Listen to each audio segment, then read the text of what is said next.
Sir, আমি আপনাকেই phone করতে যাচ্ছিলাম। তোমার আর কতক্ষণ লাগবে? আপনি এটা ধরে নিতে পারেন গন্তব্যে আমরা পৌঁছে গেছি। বলছো লোকের কাছাকাছি দেখতে পাচ্ছ? হ্যাঁ, দেখতে পাচ্ছি তো। Tendering and estimating department.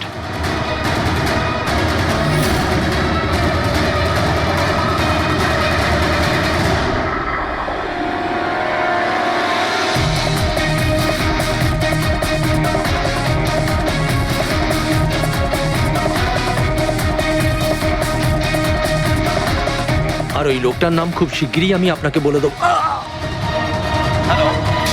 Rohan, hello hello, Rohan.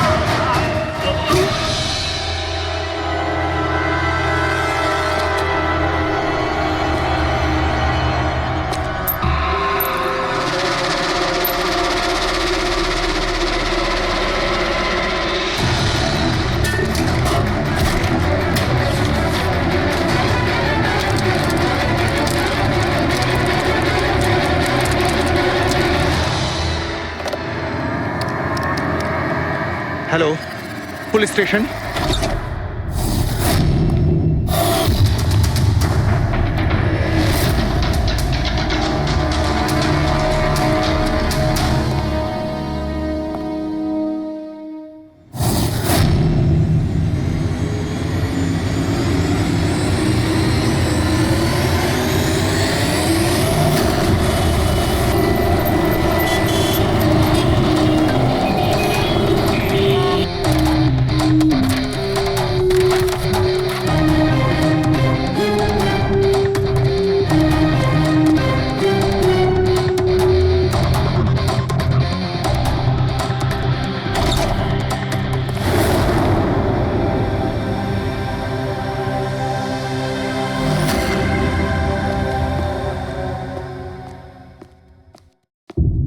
Good afternoon, Dr. Saluke. কি গুড আফটারনুন।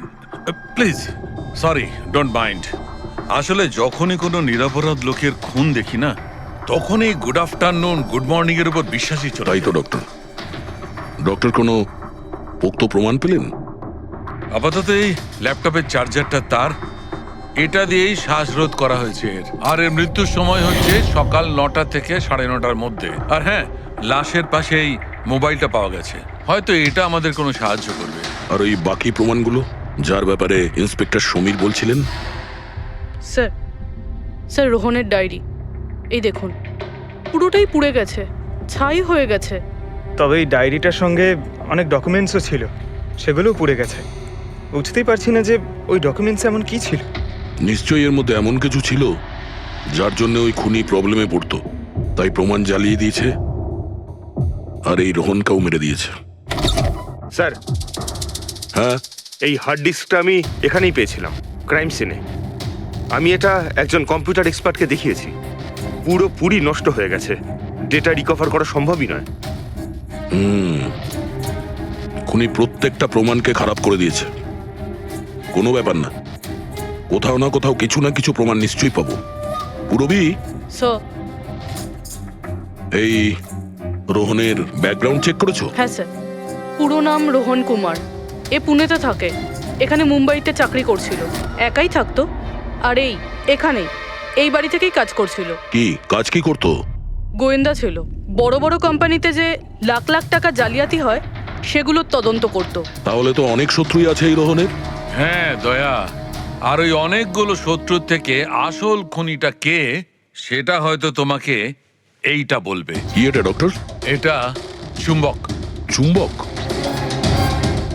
এর মধ্যে একজন দৌড়বীরের ছবিও আছে, কিন্তু এই চুম্বক রোহনের বডির মধ্যে কি করছিল? আমার মনে হচ্ছে হয়তো এটা খুনির হবে। ওর পকেটে ছিল, এদিক ওদিক করতে গিয়ে হয়তো এটা পড়ে গেছে। তাহলে তো এটা আঙুলের ছাপ থাকবে? না, একটাও নেই। একটাও নেই।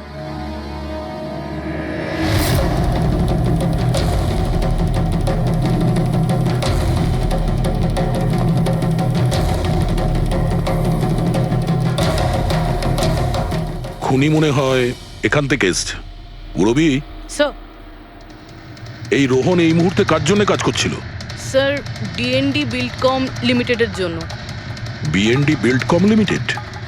এটা তো ইঞ্জিনিয়ারিং আর কনস্ট্রাকশনের 1 নম্বর কোম্পানি শহরের। হ্যাঁ স্যার, এই দেখুন, এই ভাঙা হার্ড ডিস্কটার উপরেও ওই কোম্পানিটারই স্টিকার লাগানো রয়েছে। আর মারা যাওয়ার ঠিক আগে এই রোহন এই কোম্পানির সিইও মিস্টার হিতেশের সাথে ভিডিও কলে ছিল। আর স্যার এই লোকাল পুলিশ স্টেশনেই হিতেশই কমপ্লেন করেছিল।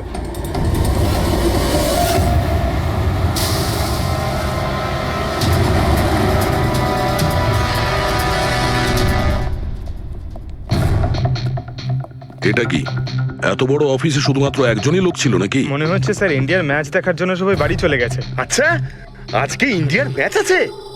স্কোরটা কি হলো? কোহলি সেঞ্চুরি করতে যাচ্ছে। কি বলছেন স্যার?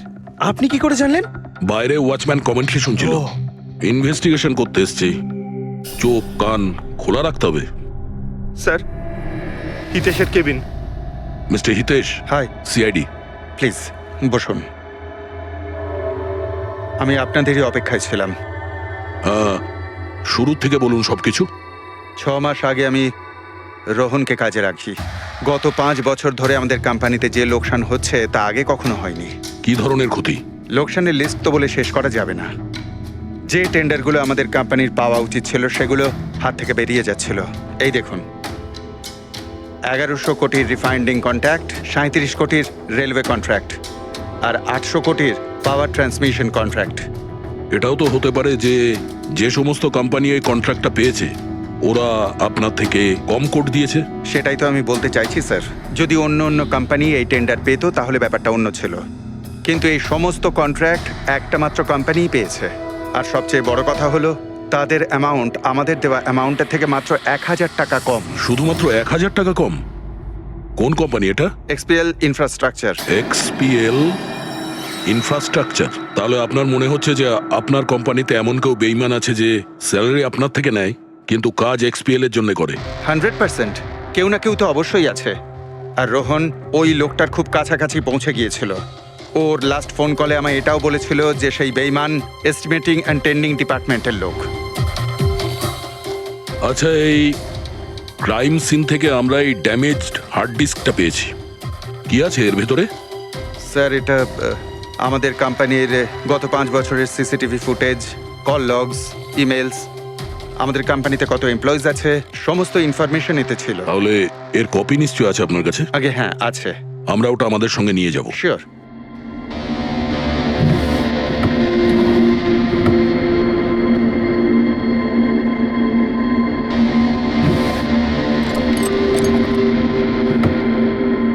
হয়তো হার্ড ডিস্কটা চুরি হয়ে গেছে। আমি এখানেই রেখেছিলাম হার্ড ডিস্কটা। কি? আপনার কেবিনের ভেতর থেকে কোনো জিনিস কি করে চুরি হয়? হয়তো আমার অনুপস্থিতিতে কেউ এসেছিল আর এখান থেকে। কিন্তু আপনার অফিসে সিসিটিভি ক্যামেরা লাগানো নেই কেন? কখনো দরকারই পড়েনি স্যার। প্রয়োজন বলে আসে না, এখন পড়লো তো প্রয়োজন। Sorry sir. আর হ্যাঁ মিস্টার হিতেশ, আপনার কোম্পানিতে যত এস্টিমেটিং আর টেন্ডারিং ডিপার্টমেন্ট আছে, যত লোক আছে, আমরা তাদের সঙ্গে কথা বলবো। স্যার, আজকে ওই ডিপার্টমেন্টের কোনো এমপ্লয়ি কাজে আসেনি। কেন? সবাইকে ছুটিতে গেছে? আসলে ওরা প্রত্যেকেই ম্যারাথন রেসে পার্টিসিপেট করতে গেছে, যেটা সকাল 7টা থেকে 11টার মধ্যে হবে। কি? সবাই ওই ম্যারাথন রেসে দৌড়তে গেছে? হঠাৎ করে সবাই এরকম রানার হওয়ার স্বপ্ন দেখছে কেন? আসলে আমাদের কোম্পানি এই ম্যারাথন রেসটা স্পন্সর করছে, তাই আমাদের এমপ্লয়ীদের এটা বাধ্যতামূলক ছিল ওখানে পার্টিসিপেট করা। শুধু তারাই পারবে না যাদের হাঁটুতে বা অন্য কোনো সমস্যা আছে। তো আপনারও সমস্যা আছে হাঁটুতে? হ্যাঁ। আচ্ছা আচ্ছা, এই ডিপার্টমেন্টে কতজন কাজ করে? 10 জন। আর এই 10 জনই ম্যারাথন রেসে গেছে? হ্যাঁ স্যার, যদি কেউ না যেত আমি অবশ্যই জানতে পারতাম স্যার। স্যার, হুম, যদি পুরো ডিপার্টমেন্টের সবাই ম্যারাথনে দৌড়চ্ছিল যখন রোহনের খুন হয়েছিল, তাহলে খুনটা করলো কে? হতে পারে ওই কন্ট্রাক্ট কিলার। 1 মিনিট। মিস্টার হিতেশ, আপনার কাছে এই ম্যারাথন রেসের কোনো ব্রোশিয়া, কোনো লেটার আছে? ইয়েস স্যার, আমি আনছি। কি হলো স্যার? চুম্বকে ওই দৌড়ানোর লোকটা, ম্যারাথন রেস, এক্ষুনি জানতে পারবো। এই নিন sir. Thank you. You are welcome sir. হুম। দেখেছো, এটাই হলো ওই চুম্বকের রহস্য। যেটা ক্রাইম সিনে পাওয়া গেছে সেটা ম্যারাথন রেসে। মানে স্যার, ও ম্যারাথন রেসে দৌড়চ্ছিল, রোহনকে খুন করার জন্য ও রেস ছেড়ে দিয়ে ওর বাড়ি চলে যায়। মনে তো হচ্ছে এইরকমই। স্যার, এই বিপ ম্যাগনেট জার্সির ওপর লাগানো হয়। সঞ্জু স্যারকে একটু বুঝিয়ে দাও। দেখুন স্যার, এই ম্যাগনেটটাকে এখানে এইভাবে লাগিয়ে দিতে হবে। সেম এরকমই আরেকটা নেওয়ার পরে জার্সির ভেতর থেকে আমরা নিয়ে নেব, আর এটাকে আমরা এইভাবে লাগিয়ে দেবো। সেম আরেকটা এইভাবে নিয়ে এটাকে নিয়ে আমরা এইভাবে লাগিয়ে দেবো, আর এটা এইভাবে লক হয়ে যায়। আগে আমরা সেফটি পিন ইউজ করতাম, কিন্তু দু একবার রানার্সের চোট লেগেছিল, তাই আমরা এই ম্যাগনেট টেকনিকটার ব্যবহার করছি। এই ম্যাগনেট আর রেসিং হুইপ আপনি সব প্রতিযোগীকেই দিয়েছিলেন? ইয়েস স্যার, সবাইকে জানিয়ে দেওয়া হয়েছিল, বলাও হয়েছিল রেস শেষ হয়ে যাওয়ার পরে সব ম্যাগনেটগুলোকে ফেরত দিয়ে দিতে। তাহলে কারা কারা এই ম্যাগনেট ফিরিয়ে দেয়নি? স্যার, অনেকেই দেয়নি, কেউ ফেলে দিয়েছিল, কেউ বা হারিয়ে ফেলেছিল, আর এক একজনের দায়িত্বও ছিল না যে জিনিসটাকে ফেরত দিতে হবে। একটা কথা তো শিওর, কেউ রেস মাঝপথে ছেড়ে দিয়েছিল, গিয়ে খুন করে আবার ফিরে এসেছে। কিন্তু স্যার, রেস তো অনেক লোকেই মাঝখানেই ছেড়ে দিয়েছিল, কিন্তু এটা কি করে জানা যাবে যে তাদের মধ্যে রোহনকে কে মেরেছে? ওই 10 জনের মধ্যেই কেউ হবে যারা ক্যান্টিন ডিপার্টমেন্ট আর এস্টিমেটিং ডিপার্টমেন্টে কাজ করছিল। কিন্তু স্যার, ওই 10 জনের মধ্যে রেস মাঝপথ থেকে ছেড়ে দিয়েছিল, এটা কিভাবে জানতে পারবো? জানা যেতে পারে স্যার। কি করে? স্যার, আমরা প্রত্যেকটা প্রতিযোগীর মাথায় গোপ্রো ক্যামেরা লাগিয়েছিলাম, আর সেটা থেকে জানা যেতে পারে কে মাঝপথে ছেড়ে দিয়েছিল। ওয়ান্ডারফুল।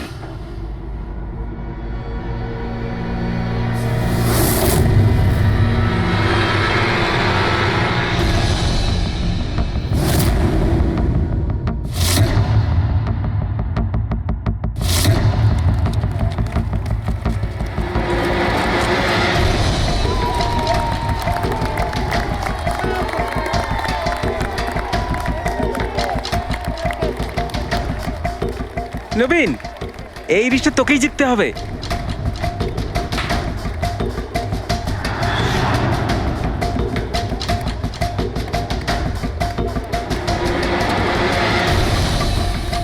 রান।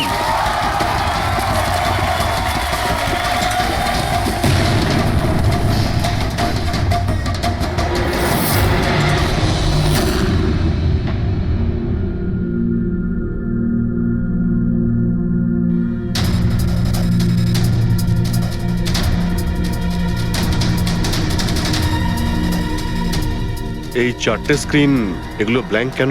জানি না স্যার, আমরা তো সব ক্যামেরা চালু করে এদের দিয়েছিলাম। হয়তো ভুল করে এই 4 জন ক্যামেরা অফ করে ফেলেছিল।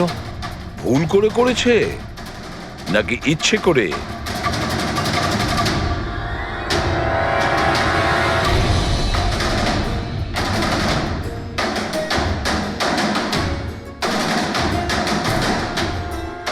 এদের মোটিভটা কি বুঝে উঠতে পারছি না। এরা কি করতে চাইছিল? কি কুনাল, একটা ক্যামেরা ভাঙা, একটা ক্যামেরায় মাটি লেগে আছে, এই 4টে ক্যামেরা ব্ল্যাঙ্ক, সেটা কেন? জানি না স্যার। ওইসব জানি নাটা নিয়ে বললে হবে না। এই সব কটা ক্যামেরা 10-এ 10 আমার চাই। স্যার, এই 3টে ক্যামেরা একদম ঠিক ছিল স্যার। এমপ্লয় 1, এমপ্লয় 2 আর এমপ্লয় 3। তার মানে এই 3টে ক্যামেরায় কোনো টেকনিক্যাল প্রবলেম ছিল না। কেউ ইচ্ছে করে ক্যামেরাগুলো বন্ধ করেছিল বা ভুল করেও করে থাকতে পারে, কিন্তু বলা যায় না। কিন্তু স্যার, এই 4টে ক্যামেরারই ফুটেজ একদম ঠিকঠাক স্যার। এমপ্লয়ি 4, 5, 6, 7। তাহলে এবার যাই প্রবলেম ক্যামেরাতে। সবার আগে প্রবলেম ক্যামেরা ছিল এই নবীনের, যার লেন্স ক্র্যাক হয়ে গেছিল। হতে পারে দৌড়তে দৌড়তে পড়ে গেছিল।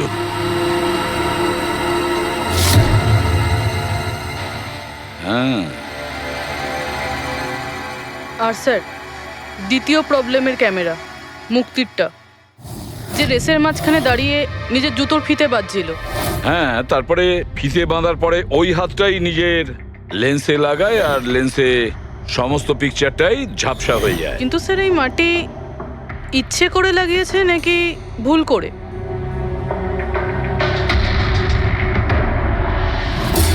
আরে 10টা লোকের তো 10টা গোপ্রো ক্যামেরা থাকা উচিত, এখানে তো দেখছি 9টা। গৌরবের ক্যামেরাটা কি হলো, সেটা কোথায়? স্যার ওই ক্যামেরাটা হারিয়ে গেছে, গৌরব ওটা ফেরত দেয়নি। তাহলে স্যার এই গৌরবই খুনি, ওকে ধরে ফেলা উচিত। না পঙ্কজ, এইভাবে হয় না। হতে পারে গৌরব ক্যামেরাটা ফেরত দিতে ভুলে গেছে। আমাদের এটা ভাবতে হবে যে খুনি এই সময়টাই কেন বেছে নিল ম্যারাথন রেসের টাইমে খুন করার জন্য। ও তো চাইলে যে কোনো সময় খুন করতে পারতো, যে কোনো জায়গায় পারতো। হ্যাঁ, অ্যালিবাইয়ের জন্য স্যার, যাতে ধরা পড়লে খুনি বলতে পারে যে রোহনকে খুনের সময় ও তো ম্যারাথনে পার্টিসিপেট করেছিল। হ্যাঁ, সেই জন্য ও রেসেও পার্টিসিপেট করেছিল আর রেস কমপ্লিট করেছিল। তার মানে স্যার রেসকে মাঝখান থেকে ছেড়ে ও চলে গেছিল, তারপরে গিয়ে খুন করলো, আর খুন করার পরে এসে রেস আবার শেষ করলো। এক্স্যাক্টলি। কিন্তু স্যার এই ফুটেজ থেকে কিভাবে জানতে পারবো কে রেস ছেড়ে চলে গেছে, খুন করেছে, আবার রেস জয়েন করেছে? স্যার এই ব্যাপারটা আপনি টাইমিং চিপ থেকে জানতে পারবেন। টাইমিং চিপটা আবার কি? আজকাল ম্যারাথন রেসে বিজেতা কে জানার জন্য RFIDর ব্যবহার করা হয়। RFID মানে রেডিও ফ্রিকোয়েন্সি আইডেন্টিফিকেশন। আগে হ্যাঁ, ও, এই টেকনিক থেকে একটা জিনিস জানা যেতে পারে যে একজন রানারের প্রত্যেকটা ল্যাব কমপ্লিট করতে কত সময় লেগেছে। RFID, radio frequency identification. Sir এটাই হলো চিপ, আর এটা রেসের ম্যাট, আর এটাই RFID টেকনিকে চলে। দেখুন স্যার। ও, তার মানে রেস শুরু হতেই যখন কোনো রানার এটা ক্রস করে তখন এই টাইমিংটা ওই মুহূর্তে শুরু হয়ে যায়। একদম স্যার, অফিসের কার্ডের মতন স্যার। ঠিক আছে, এটা তো বুঝতে পারলাম, কিন্তু এটা কি জানতে পারা যাবে যে কেউ রেস মাঝপথে ছেড়ে দেয় আর পরে আবার এসে জয়েন করে? এরও উপায় আছে স্যার। স্যার এই ম্যারাথন রেস 31 কিলোমিটারের হয়। এতে 4টে ভাগ, প্রথমটা 5, দ্বিতীয়টা 10, তৃতীয় 15, চতুর্থ 20। চতুর্থ পর্যায় থেকে ফিনিশিং লাইনের দূরত্ব কম করে 1 কিলোমিটার স্যার। তার মানে সব মিলিয়ে 6টা প্যাড, স্টার্টিং লাইনের প্রথম প্যাড আর ফিনিশিং লাইনের 6 নম্বর প্যাড, মাঝখানে 4টে থাকছে, 4টে ধাপ, 4টে প্যাড। যখন কোনো প্রতিযোগীর পা ওই প্যাডের মধ্যে পড়ে তখন আমরা বুঝতে পারি ওই রানার কত টাইমটা নিয়েছে।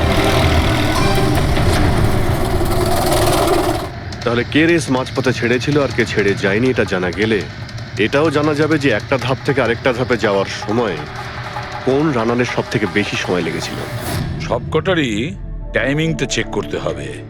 জানা তো যাবে সে কে যে মাঝপথে রেস ছেড়ে আবার জয়েন করেছে। পুরবি,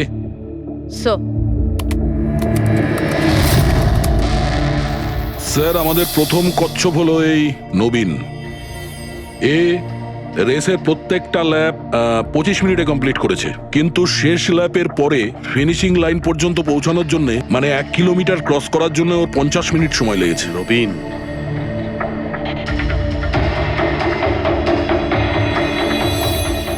আর স্যার এই মুক্তি, এর টাইম তো রেকর্ডই হয়নি। 15 থেকে 20 কিলোমিটারের মাঝের ধাপ। তাহলে এ হলো দ্বিতীয় সাসপেক্ট।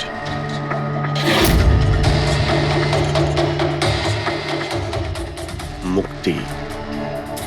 আর এবার এই গৌরব, এ তো 15 কিলোমিটারের ধাপই বের হতে পারেনি। তাহলে এই হলো আমাদের তৃতীয় সাসপেক্ট। স্যার বাকি সবার টাইমিং তো মোটামুটি ঠিকঠাকই আছে। তার মানে এই খুন এই 3 জনের মধ্যেই কেউ করেছে, মুক্তি, নবীন আর গৌরবের মধ্যে। যদি নবীন খুন করে থাকে তাহলে সে রেস ছেড়েছে 20 কিলোমিটার আর ফিনিশিং লাইনের মাঝপথে। পেড্রিক, পঙ্কজ, বাইক নিয়ে যাও, এবার স্পিডে যাবে ওই রুটেই।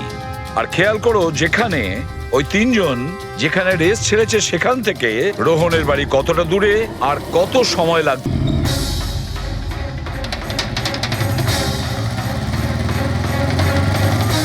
15 কিলোমিটারের মাঠ থেকে আসছি স্যার, এটা 10 কিলোমিটার। হ্যাঁ, মুক্তি বোধহয় এখানেই কোথাও দাঁড়িয়েছিল, 10 আর 15 কিলোমিটারের মার্কের মাঝখানে। এই আমি স্টপ ওয়াচটা অন করলাম আর আমি চললাম রোহনের বাড়ি। থাম পঙ্কজ, এই রাস্তাটা দিয়ে। এই রাস্তা দিয়ে? হ্যাঁ এই রাস্তাটা চলুন। আরে আস্তে চালা না। হ্যাঁ।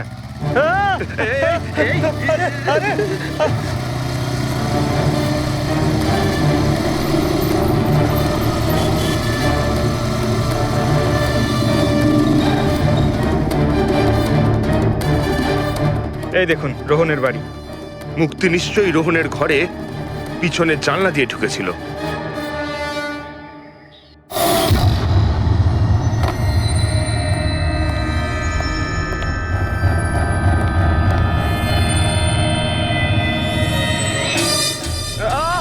আরে অ্যাক্টিং করতে বলেছিলাম। থাম।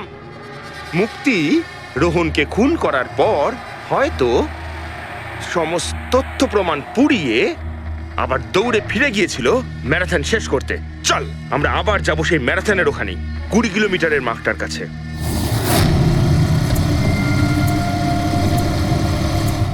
স্টপ ওয়াচে টাইম দেখে নিন স্যার। 26 মিনিট।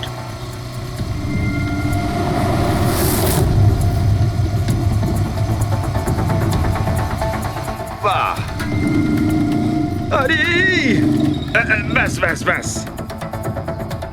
এবার মুক্তি পৌঁছলো 20 কিলোমিটারের মার্কে পাক্কা 30 মিনিট পরে। আর তারপর এখান থেকেই হয়তো ও রেসটা শেষ করেছিল।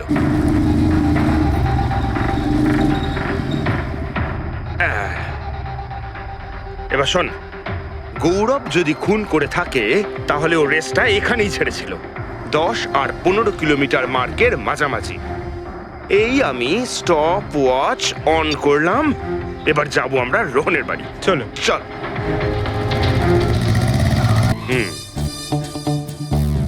হ্যাঁ একদম পুরো বিশ্বাস আছে আমার। Excuse me. এই ছাড় ছাড় ছাড় ছাড়, আরে আরে আরে মরে যাবো তো। চল।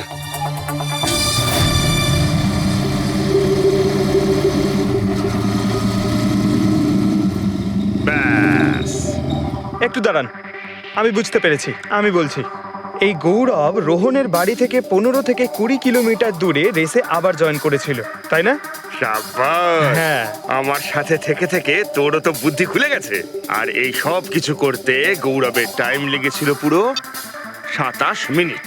এবার দেখা যাক নবীনের কত লেগেছিল। এবার যদি নবীন খুন করে থাকে তাহলে ও নিশ্চয়ই এখান থেকে গেছিল যেখানে ও পড়ে গেছিল। এই আমি স্টপ ওয়াচ অন করলাম। এবার যাওয়া যাক রোহনের বাড়ি। চল চলুন স্যার। ওকে পঙ্কজ, 3 জন রোহনের সাথে এরকমই কিছু করেছিল। ব্যাস। রোহনকে খুন করে নবীন এইখানে এসে পৌঁছেছিল ফিনিশিং লাইনের সামনে, যেখানে ও ক্যামেরাটা দ্বিতীয়বারের জন্য সরিয়েছিল। আর এই সব কিছু করতে ওর লেগেছিল হয়তো 48 মিনিট। স্যার, হ্যাঁ জানতে পেরেছি 3 জনের কত সময় লেগেছিল। আচ্ছা, তাহলে বলো মুক্তির কত সময় লেগেছিল? মুক্তির লেগেছিল 30 মিনিট। আর টাইমিং চিপ অনুযায়ী 39 মিনিট লেট ছিল। আর গৌরব? গৌরবের 27 মিনিট। আরও ম্যারাথন রেস থেকে নিখোঁজ ছিল 24 মিনিটের জন্য। নবীনের লেগেছিল 48 মিনিট রোহনের বাড়ি গিয়ে ওকে খুন করে ফিরে আসতে।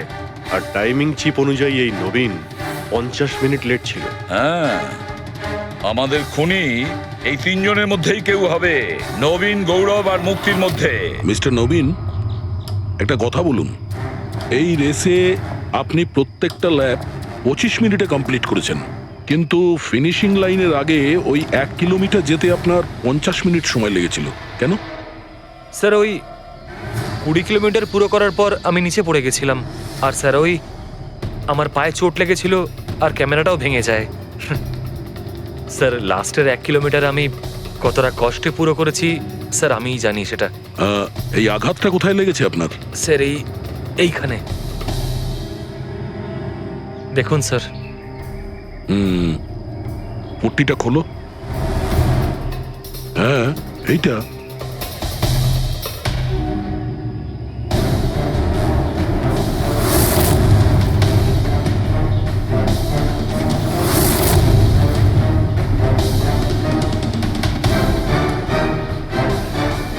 স্যার, এবার আপনার বিশ্বাস হয়েছে যে আমি কোনো দোষ করিনি? নির্দোষ যদি হও এত ঘাবড়ে যাচ্ছ কেন? ঘাম হচ্ছে, অনেকটা নার্ভাস লাগছো তুমি, হ্যাঁ? মাটি কেন লাগিয়েছিলে ক্যামেরাতে? জানি না, ভুল করে লেগে গিয়েছিল। ভুল করে?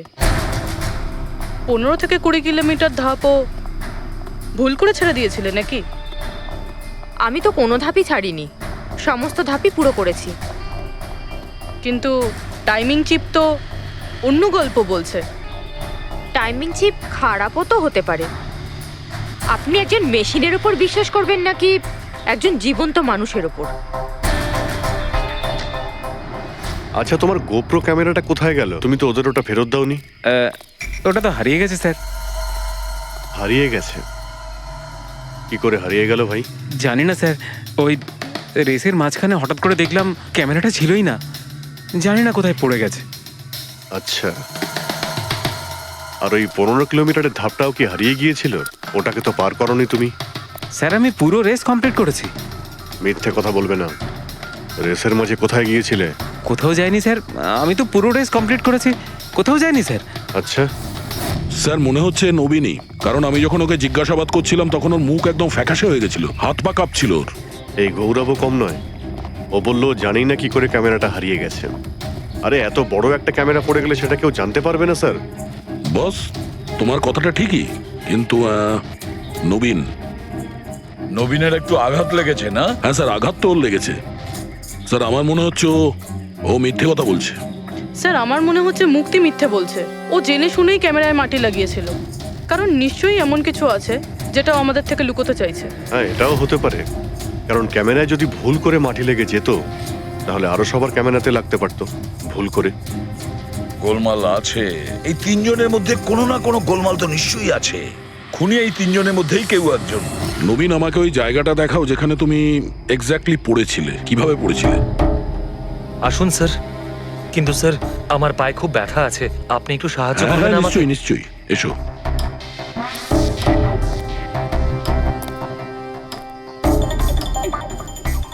স্যার আমি এখনো বলছি আপনাকে, আপনি নিজের টাইম ওয়েস্ট করছেন। এমনটা যেন না হয় যে আসল খুনিই পালিয়ে যায়। সিআইডির হাত থেকে আজ পর্যন্ত কোনো খুনি না বেরিয়েছে না বেরোতে পারবে, নিশ্চিন্ত থাকো। হ্যাঁ স্যার ওই যে এখানে আটকেই আমি পড়ে যাই। এখানে? হ্যাঁ স্যার। স্যার পড়ে যেতেই আমার ক্যামেরাটাও ভেঙে যায়। আচ্ছা, তারপর আমি ক্যামেরাটা আবার লাগালাম, তারপর রেস স্টার্ট করলাম। প্রচুর ব্যথা নিয়ে তুমি এই রেসটা ফিনিশ করেছো। হ্যাঁ স্যার, এখনো খুব ব্যথা। তুমি পড়েছিলে এইখানে, এই জায়গাটায়? হ্যাঁ স্যার, খুব ক্লান্ত হয়ে গেছিলাম তো, তাই খেয়াল করিনি আর পা আটকে নিচে পড়ে যাই। আচ্ছা, রেস ফিনিশ করার আগে তুমি দ্বিতীয়বার ওই ক্যামেরাটাকে সরিয়ে দিয়েছিলে কেন? আচ্ছা, ওটা তো স্যার খুব গরম লাগছিল তো, তাই মুখটা ধোয়ার জন্য আমি ক্যামেরাটা খুলে ফেলেছিলাম। কিন্তু কিছুক্ষণ পরেই আমি আবার ক্যামেরাটা লাগিয়ে নিই। রেস তো আমি তারপরেই কমপ্লিট করেছিলাম। হ্যাঁ ঠিক আছে, চলো। স্যার কিছু তো বলুন, আমরা যাচ্ছি কোথায় আসলে? তোমার হারিয়ে যাওয়া ক্যামেরা খুঁজতে। স্যার কিন্তু এত বড় জায়গাতে আমরা খুঁজবো কি করে ওই ক্যামেরাটা? প্রত্যেক ক্যামেরাতে একটা চিপ লাগানো আছে, আর এই ম্যাপ বলছে তোমার ক্যামেরা এইদিকেই আছে। চলে এসো। ম্যাম, আমি সত্যি কথাই বলছি। সত্যি তো এটাই, তুমি 10-15 কিলোমিটারের মাঝে রেস ছেড়ে দিয়েছিলে, আর তারপরে রোহনকে মেরে দিয়ে এখানে চলে এলে, এই 20 কিলোমিটারের মার্কে চলে এলে। কারণ তুমি তো জানতে এখান থেকে তোমাকে কোনো খেলোয়াড় দেখতে পাবে না। সব খেলোয়াড়রা তো তখন পিছনে। সব মিথ্যে। আপনি আমার কথা বিশ্বাস কেন করছেন না?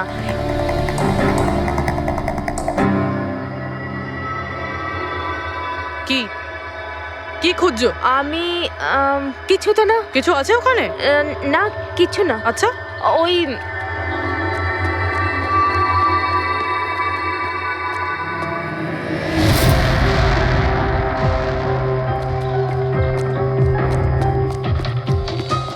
ও তো তুমি সাইকেলে করে গিয়েছিলে রোহনকে খুন করতে? আমি সত্যিই জানি না যে এই সাইকেলটা কার। তাই এক্ষুনি সব জানা যাবে যখন তোমার আঙুলের ছাপ এই সাইকেলে পাওয়া যাবে। হ্যাঁ ম্যাম প্লিজ। হ্যাঁ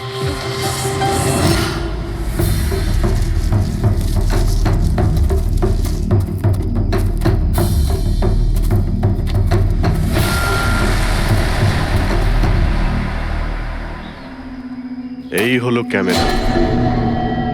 এটাকে পুরো ভেঙে ফেলেছো? হ্যাঁ, আমি ভাঙিনি স্যার। দুটো ক্যামেরা।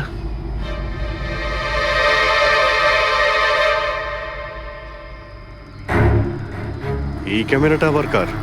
স্যার স্যার সরি, আমি আপনাকে মিথ্যে বলেছি স্যার, কিন্তু আমি আপনাকে সব সত্যি কথা বলে দিচ্ছি স্যার। বলো, তাহলে সত্যি বলার মুড হয়েছে তোমার? বলো। আসলে আমি এই জঙ্গলে না ড্রাগস নিতে এসেছিলাম, ওই গায়ের জোর বানানোর ড্রাগস, যাতে আমার গায়ে শক্তি আসে আর আমি জোরে দৌড়ে এই রেসটা জিতে যেতে পারি। সেই জন্যই আমি ক্যামেরাটা ভেঙে দিয়েছিলাম। খুব ভালো মজা করো তুমি। জোরে দৌড়ানো ড্রাগ নিয়েছিলে ম্যারাথনে, যেখানে অনেকক্ষণ দৌড়তে হয় আস্তে আস্তে, সেখানে জোরে দৌড়ানো ড্রাগের দরকার ছিল। মজা করছো? হ্যাঁ, এটা কার ক্যামেরা? আমি জানি না স্যার। কোনো ব্যাপার না, সব জানতে পেরে যাব। আমি অপরাধ করেছি, কিন্তু ওটা নয় যেটা আপনি ভাবছেন। আমি রোহনকে মারিনি। আমার দোষ শুধু এটুকুই যে আমি রেসটা জেতার জন্য একটু চালাকি করেছিলাম। বুঝলাম না, কি করেছো তুমি? আমি জানতাম না যে টাইমিং চিপ প্রত্যেক ধাপে রানারের টাইম নোট করবে। আমি ভেবেছিলাম শুধু রেসের প্রথমে আর শেষে টাইম ক্যালকুলেট হবে, আর তাই 10 কিলোমিটার পর্যন্ত এসে ক্যামেরায় মাটি লাগিয়ে দিয়েছিলাম আর ওখান থেকে সাইকেল নিয়েছিলাম।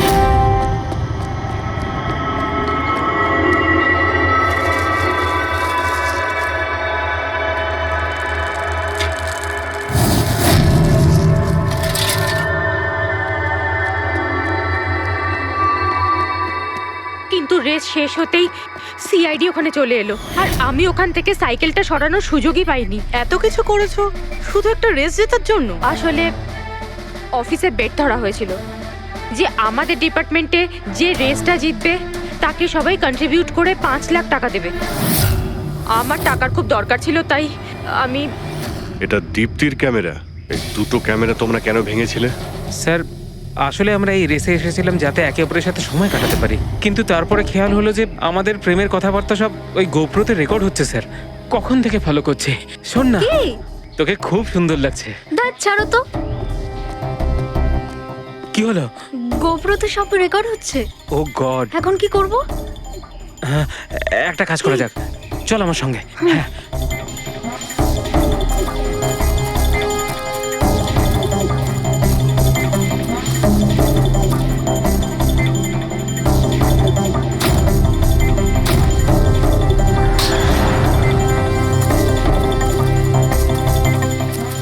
আরে তোমরা তো অদ্ভুত কাজ করেছো।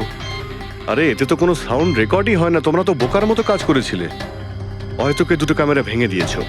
কি স্যার, এতে কিছু রেকর্ড হয়নি? স্যার নবীন তো আমাকে ওই জায়গাটা দেখিয়েছে যেখানে ও পড়েছিল, কিন্তু কেন জানি না আমার মনে হচ্ছে যে ও মিথ্যে কথাই বলছে। আরে মুক্তি? স্যার মুক্তি বলেছে যে ও সাইকেলের ব্যবহার করেছে রেস জেতার জন্য। স্যার হতে পারে ও মিথ্যে কথা বলছে, আর রোহনকে খুন ওই করেছে। আর গৌরব আর দীপ্তি, ওদের লাভ স্টোরির কি হলো? কতটা সত্যি? হ্যাঁ, ওরা সত্যি কথাই বলছে। ফোন রেকর্ডে দেখাচ্ছে দীপ্তি আর গৌরব প্রতিদিন 3-4 ঘন্টা করে নিজেদের মধ্যে কথা বলতো। স্যার একটা কাজ করি, আমরা আবার ম্যারাথন রেসের ফিনিশিং ভিডিওটা দেখি।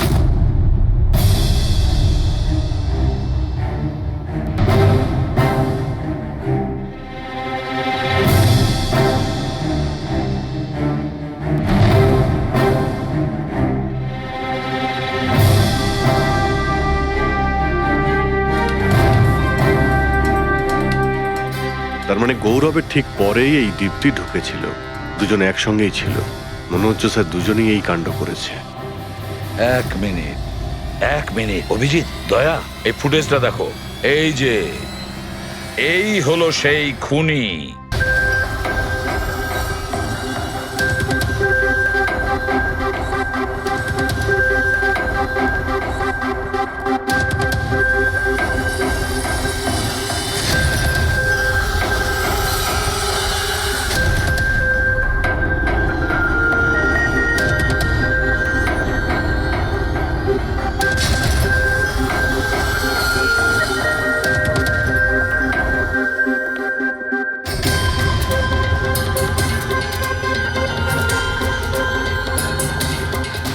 স্যার আমাদের এখানে কেন ডাকা হয়েছে? খুনির নাম বলবার জন্য। স্যার সত্যি খুনি ধরা পড়েছে? তাহলে তাহলে বলুন না স্যার, কে খুনি? আরে বলবো, একটু ধৈর্য ধরো। মুক্তি, 5 লাখ টাকার জন্য তুমি বেইমানি করেছো। 5 লাখ টাকার জন্য। আর গৌরব, তুমি তুমি তো তোমার ভালোবাসা লুকোনোর জন্য বেইমানি করেছো। আর নবীন, তুমি চলো তোমাকে আবার দেখাচ্ছি, রেসের একটা পাওয়ার দেখাচ্ছি। খুব ভালো করে দেখো আর বলো কোথায় ভুল আছে, বলো।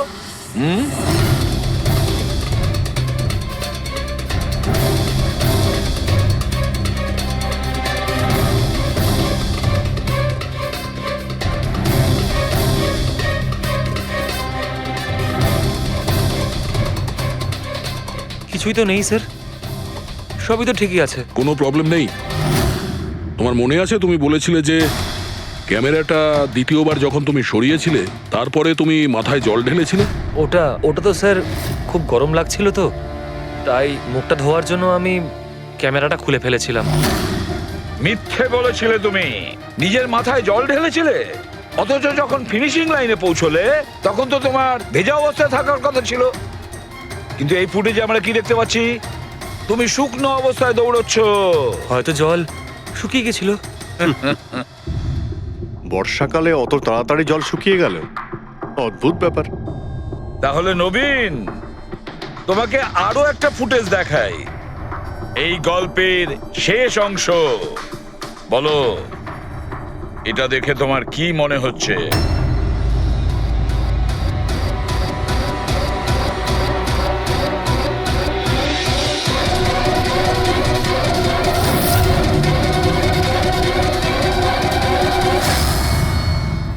কি নবীন, এই ফুটেজে তোমার মুখটা কেমন চেঞ্জ লাগছে না?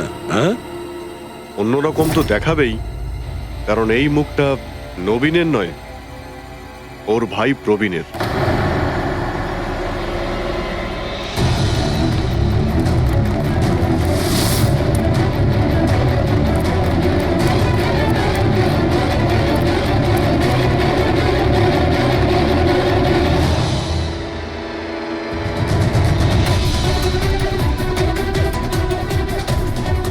খুব বড় প্ল্যান বানিয়েছিলে তুমি, দারুণ মাথা খাটিয়েছিলে তুমি। প্রথমে 3টে এমপ্লয়ির ক্যামেরা বন্ধ করে দিয়েছিলে,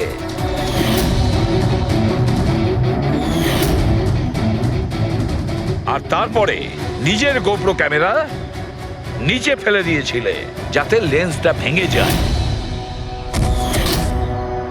আর তারপর নবীন নিজের ক্যামেরাটাকে খুলে পরিয়ে দিল নিজের ভাইকে, মানে প্রবীণকে।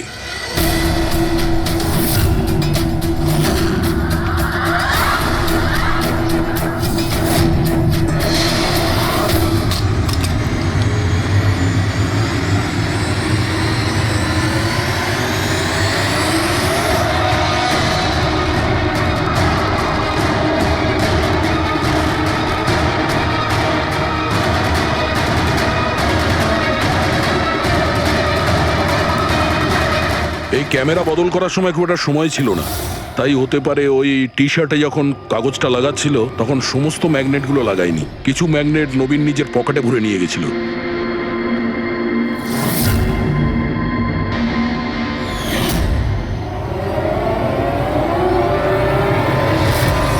নবীন রেস ছেড়ে বেরিয়ে যায় রেইনকোট পরে, আর পৌঁছে যায় রোহনকে খুন করার জন্য। কিন্তু ও কি করে জানবে যে রোহনকে মারার সময় ম্যারাথন রেসের ওই ম্যাগনেটই ওকে ফাঁসিয়ে দেবে?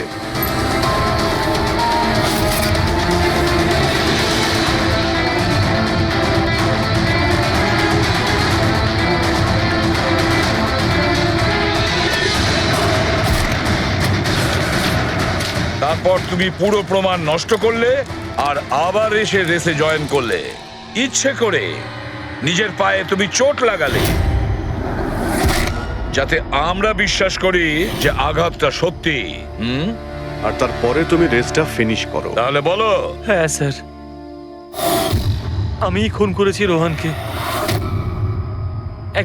একদম পারফেক্ট প্ল্যান ছিল। কিন্তু আমি কি করে জানবো যে আপনারা আমার থেকেও অনেক বুদ্ধিমান? প্রত্যেক অপরাধী এই ভুলটাই করে, কারণ তার মনে হয় যে সে আইনের চোখে ফাঁকি দিয়ে দেবে। এবারে বলো, ওকে কেন খুন করলে? তাড়াতাড়ি বলো। বিএনডি বিল্ডকনে হওয়া প্রত্যেকটা গন্ডগোলের পেছনে আমিই ছিলাম। আমার জন্যই প্রত্যেকটা টেন্ডার কোম্পানির হাতছাড়া হলো। আর আমি যদি রোহনকে না মারতাম তাহলে ও আমার সমস্ত রহস্য খুলে দিত। তাই আমি... লজ্জা লাগার কথা তোমার। যে থালায় খেয়েছো ওই থালায় ফুটো করেছো। আর সেই পাপ লুকোনোর জন্য তুমি রোহনকে খুন করে দিয়েছো। আইন তোমাকে কঠোরতম শাস্তি দেবে। আশা করি ততদিনে ফাঁসির অর্ডার এসে যাবে। নিয়ে যাও এদের।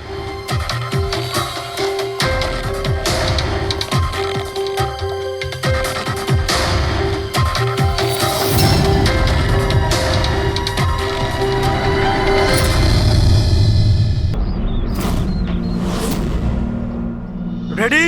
চেক করে নিয়েছো?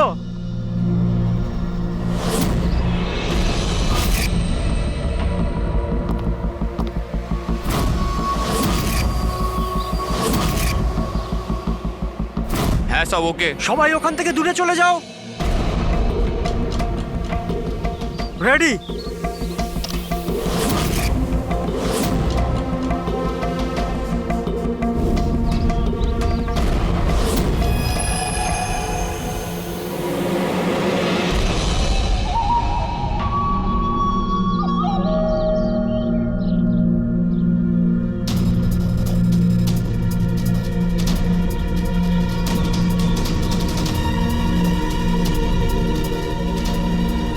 ওই দাঁড়া, ভেতরে কোথায় যাচ্ছিস?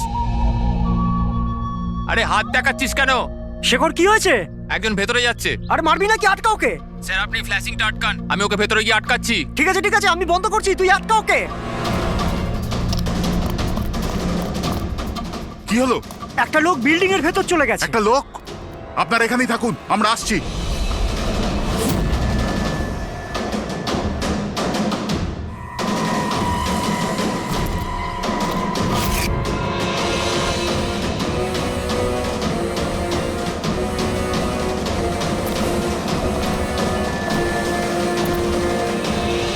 এই দাঁড়া,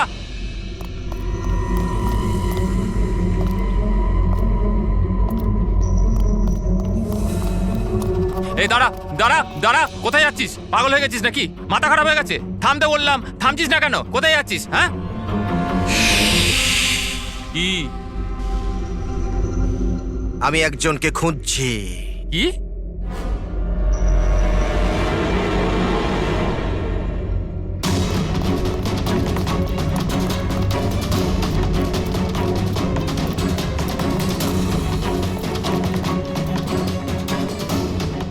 এই দাঁড়া, ভেতরে কোথায় যাচ্ছিস? এই দাঁড়া। কি হয়েছে? ও ভেতরে যাচ্ছে স্যার। এই ব্যাপারটা কি? হ্যাঁ কি হলো?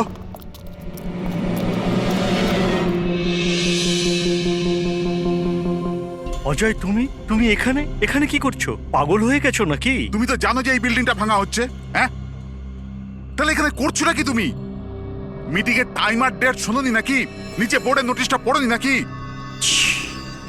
শান্ত। পড়েছিলাম, দেখেছিলাম, শুনেছিলাম। জানি আমি আপনাদের সঙ্গে এই বিল্ডিং এ থাকতাম না। আমি জানি। আমি এ ভাই, তুই জানতিস তো? তাহলে এখানে আত্মহত্যা করতে এসেছিস? এই আত্মহত্যা করা অপরাধ। অপরাধ এটা। আমি তো জীবন বাঁচানোর জন্য এসেছিলাম। জীবন বাঁচানোর জন্য হ্যাঁ। কার জীবন বাঁচানোর জন্য এসেছিলি? আমার সুন্দরী। সুন্দরী? হ্যাঁ, আমার বিড়াল। আপনারা চেনেন তো আমার সুন্দরীকে? হ্যাঁ, ও বোধহয় হারিয়ে গেছে। আর ও হারিয়ে গেলে এখানেই পাওয়া যায়। এই জন্য এখানেই এলাম। আমরা আগে এখানেই থাকতাম না। সুন্দরী, সুন্দরী। আরে এই বিল্ডিংটা কালকে ব্লাস্ট করার কথা ছিল তো। আরে অজয়, আজকেই ব্লাস্ট হবার কথা, ঠিক 10টায়। তুমি যে কি করো? আচ্ছা ঠিক আছে, কিন্তু দেখো, প্রথমে আমি আমার সুন্দরীকে খুঁজে নিই, তারপর আপনাদের যা ব্লাস্ট ফ্লাস্ট করার করে নিন। আরে ভাই, তুই এখানে বেড়ালের জন্য এসেছিস? এ যদি সময় মতো না আটকাতো না, তাহলে তোর বডি খুঁজে পাওয়া যেত না। একটা বেড়ালের জন্য মরছে। একটা বেড়াল? একটা বেড়াল তো কি হয়েছে? বেড়ালের জীবন নাই নাকি? বেড়াল বেড়াল বেড়ালের জন্য মরছি মানে? বেড়াল, সুন্দরী, আমার বাচ্চা ও সুন্দরী, বাবা এসেছে, বাবা বাবা। শোনো ভাই, এ পাগল হয়ে গেছে। আগে ওর বেড়ালটাকে খুঁজে নিতে দাও, তারপর এই বিল্ডিংটা তুমি উড়িয়ে দিও। হ্যাঁ। সুন্দরী, সুন্দরী, সুন্দরী,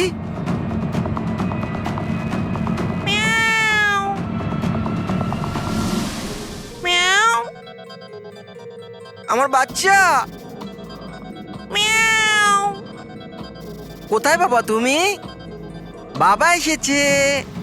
সুন্দরী,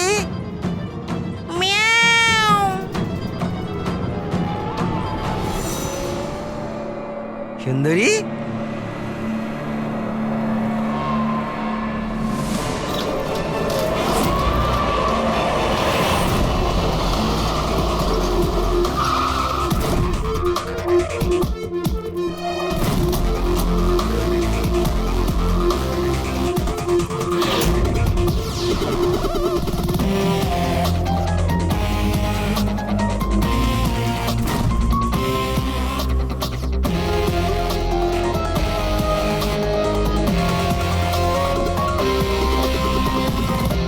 কোনো ভারী জিনিস দিয়ে মাথার পিছনে আঘাত করা হয়েছে।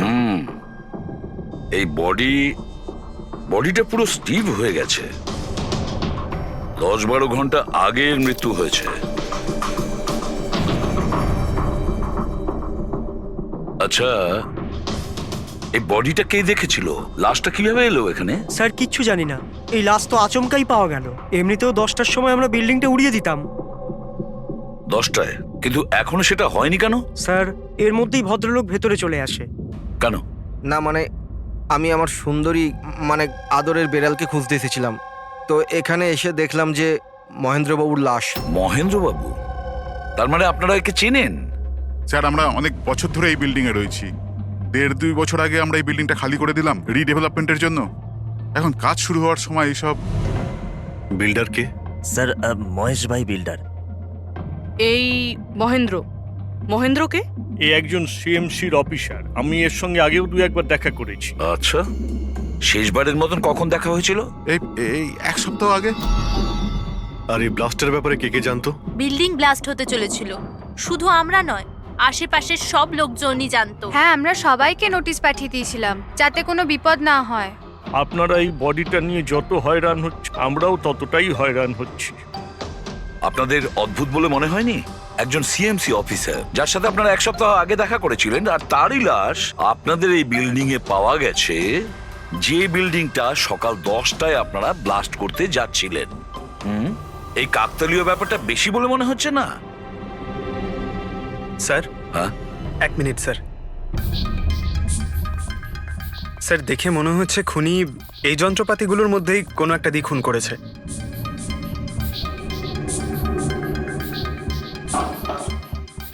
ও জানতো যে বিল্ডিংটা ব্লাস্ট হতে চলেছে, সেই জন্য যন্ত্রটা লুকোনোর প্রয়োজন মনে করেনি। স্যার, বডি এই গ্যাপটাতে রাখা ছিল, এইখানে ব্লাস্টের পয়েন্টের একদম কাছে। মানে স্যার, যদি ব্লাস্ট হতো তাহলে বডিটা তো চেনার কোনো উপায় থাকতো না। হ্যাঁ স্যার, আর তাই খুনি খুন করে লাশটাকে এখানে লুকিয়ে রেখেছিল ওই ব্লাস্ট হওয়ার ঠিক আগের মুহূর্তে।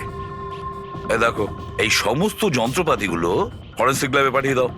সালুকেই বলবে কোন যন্ত্র দিয়ে একে খুন করা হয়েছে। আর অভিজিৎ স্যার, সিএমসি অফিসে যাও আর এই মহেন্দ্রর ব্যাপারে খুব ভালো করে খোঁজ নাও।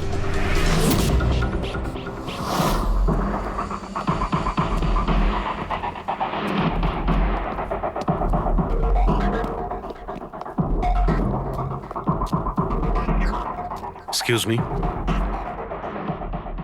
লাঞ্চের সময় হয়ে গেছে, এখন 2টোর পরে আসুন। আমরা সিআইডি থেকে। মহেন্দ্রর ব্যাপারে একটু জিজ্ঞাসাবাদ করতে চাই। কি সিআইডি? মহেন্দ্র স্যার কি কোনো গন্ডগোল করেছেন? ও তো স্যার আজকে অফিসে আসেননি, কাল থেকেই ছুটিতে আছেন। অ্যাকচুয়ালি আমরা মহেন্দ্রর লাশ পেয়েছি। ওনাকে কেউ খুন করেছে। খুন? কে করেছে? স্যার আমি জানি এই খুনটা কে করেছে। ওই পিয়ন গত সপ্তাহে ওকে চাকরি থেকে ছাঁটাই করেছিলেন মহেন্দ্রবাবু। এটা হতেই পারে মহেন্দ্রবাবুর খুন ওই করেছে। কেন? ওনার নতুন অ্যাসিস্ট্যান্টও তো হতে পারে। সবাই জানে ও কতটা হিংসে করতো ওনাকে। না, এই কাজটা ওনার মিসেসেরই হবে। মনে হচ্ছে এই মহেন্দ্রবাবুকে সবাই পছন্দ করতো না। কি হচ্ছে এখানে? তোমরা কি সব গল্প করতে এসেছো? হ্যাঁ, চলো। এটা কিভাবে সম্ভব? স্যার আপনি বেঁচে আছেন? এনারা তো বলছিলেন আপনার মার্ডার হয়ে গেছে। মার্ডার? আমার? কি মজা করছো? এক মিনিট। আপনি কে? আমরা সিআইডি থেকে। সিআইডি? স্যার আমি মহেন্দ্র। মহেন্দ্র? এই মহেন্দ্র নামে কি দুজন লোক ছিল তাহলে? স্যার এসব কি বলছেন? আমার মার্ডার কি করে হবে? এক মিনিট। আমার মনে হয় যে মহেন্দ্রবাবু কিছু গন্ডগোল হয়েছে। যদি আপনি সিএমসি অফিসার মহেন্দ্র হন তাহলে ইনি কে চেনেন আপনি? আরে এ তো অশোক।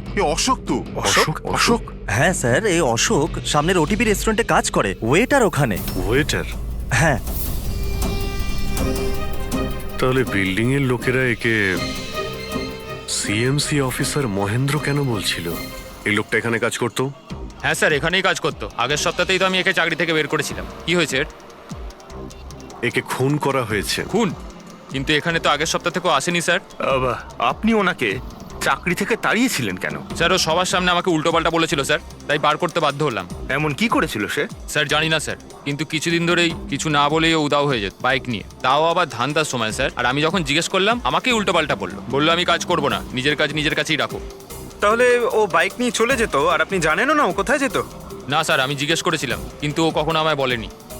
আচ্ছা, ও কি প্রত্যেক দিনই এখান থেকে বেরিয়ে যেত? স্যার প্রত্যেক দিন যেত একই টাইমে, 1টার সময় উদয় হয়ে যেত আর 2টোর সময় ফেরত চলে আসতো। হ্যাঁ স্যার, এই হলো সেই রেস্টুরেন্টটা যেখানে অশোক কাজ করত। প্রত্যেক দিন 1টার সময় বেরিয়ে যেত আর 2টোর সময় চলে আসতো। তার মানে হলো যাওয়া আসা এবং যে কাজের জন্য বেরোতো সেটা করে 1 ঘন্টায় ফিরে আসা। স্যার যে দিন এই অশোক রেস্টুরেন্ট থেকে উধাও হয়ে গেছিল ওই দিনগুলোর অনেক রিপোর্ট আমরা চেয়েছি, আর ওই রিপোর্ট অনুযায়ী ওই দিনগুলোতে 1টা থেকে 2টোর মধ্যে যে ট্রাফিকের যা পরিস্থিতি ছিল ওই এরিয়াতে, সেই হিসেবে এই পর্যন্ত যেতে পারে।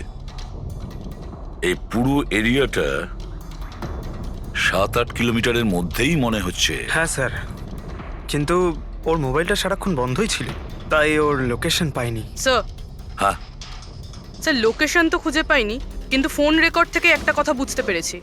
স্যার এই দেখুন, রেস্টুরেন্ট থেকে বেরোনোর একটু পরে বা বেরোনোর আগে অশোক এই ল্যান্ডলাইন নাম্বারে অনেকবার ফোন করেছিল, 12টা 50 আর 1টা 5। স্যার এই নাম্বারটা ব্যান্ড্রার একটা স্টেশনারি শপের, আর স্টেশন থেকে স্টেশনারি শপে গিয়ে ফেরত আসতে মোটামুটি 45 মিনিট মতন সময় লাগে।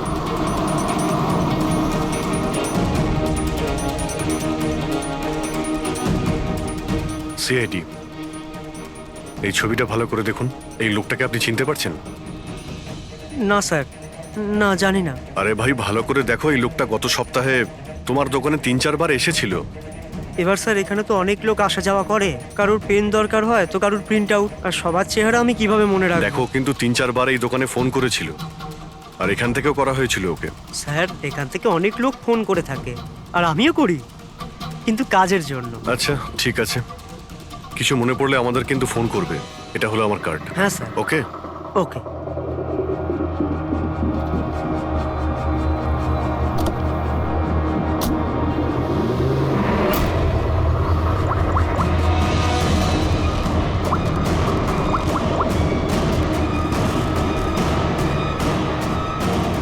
আরে ভাই, এ অশোক ফোন কেন ধরছে না? ও আর ফোন তুলবেও না।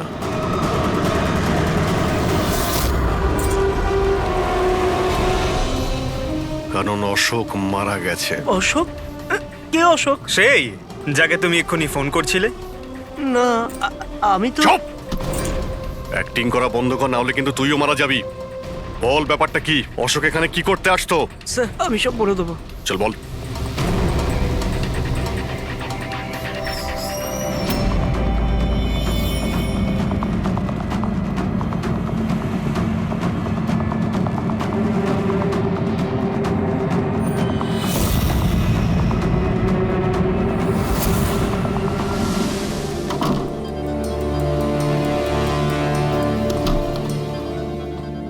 তাহলে এই হলো তোর ছোটখাটো ব্যবসা। তুই নকল পাসপোর্ট বানাস, নকল আইডি বানাস। কে? স্যার অশোক আমার পুরনো বন্ধু। ওর একটা নকল আইডি কার্ড আর কিছু নকল কাগজপত্র বানানোর ছিল।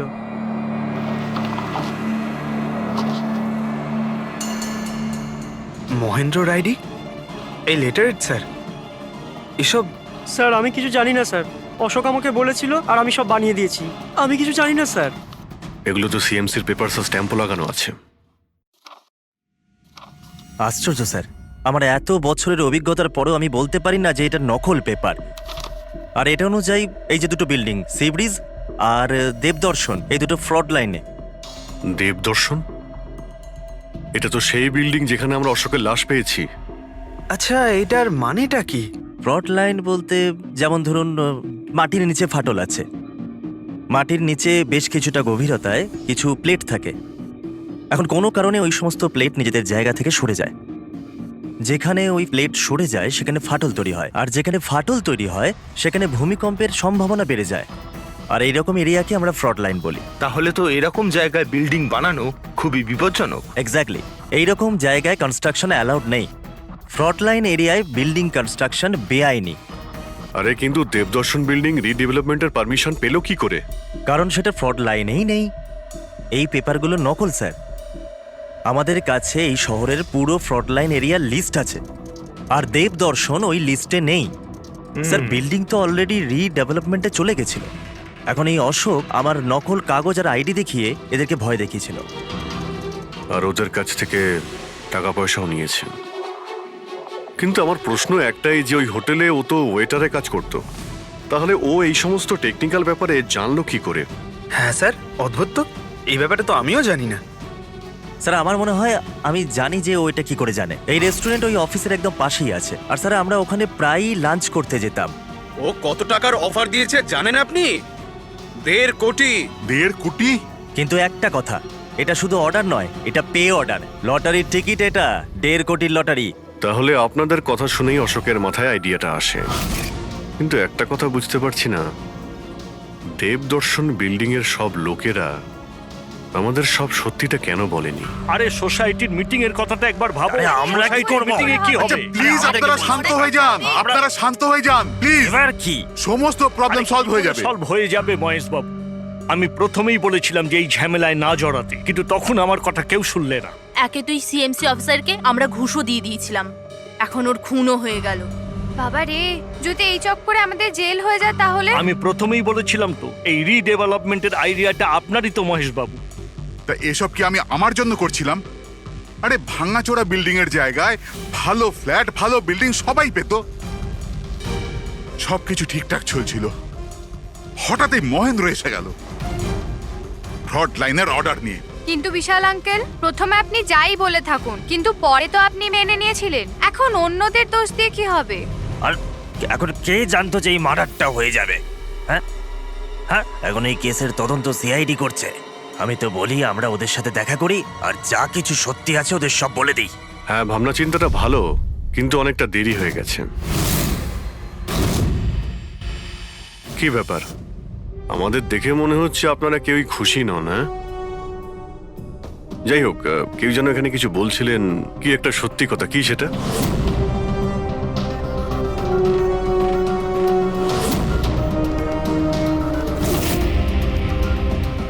দেখুন, এর আগেও আপনারা সবাই চুপ করে থেকে নিজেদের সমস্যা বাড়িয়েছেন। এখনো সময় আছে, সত্যিটা বলে ফেলুন। ওই আমাদের বিল্ডিং এর রিডেভেলপমেন্টের কাজ শুরু হয়ে গেছিল স্যার, আমরা শিফটও হয়ে গেছিলাম।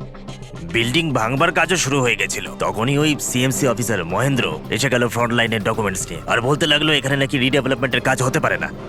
স্যার এবার আপনি বলুন আমরা কি করতাম? আমাদের তো বাড়িও ভাঙা হয়ে গেছিল। স্যার সব থেকে বেশি ক্ষতি তো আমারই হয়েছে। কাজ শুরু হয়ে গিয়েছিল, আমি টাকাও দিয়ে দিয়েছিলাম। তারপর উনি পরামর্শ দিলেন যে আমাকে 1 কোটি টাকা দাও, আমি চুপ হয়ে যাব। তো এই জন্য ওকে মেরে ওর লাশটা বিল্ডিং এ লুকিয়ে ফেললেন? না, আমরা ওকে মারিনি, উল্টে তো আমরা ওকে 1 কোটি টাকা দিয়ে দিয়েছিলাম। কি টাকা দিয়ে দিয়েছিল? হ্যাঁ, সোসাইটির সব মেম্বাররা 5 লাখ টাকা করে দিয়ে টাকাটা মিটিয়ে দিয়েছিলাম। কতদিন আগে টাকা দিয়েছিলেন? এই কাল রাতেই দিয়েছিলাম, বিল্ডিং ব্লাস্ট করবার আগে। কাল রাতে কে কে গিয়েছিলেন টাকা দেওয়ার জন্য? আমি আর নন্দন গিয়েছিলাম। কোথায় গিয়েছিলেন? ওই দেবদর্শন বিল্ডিং এ স্যার।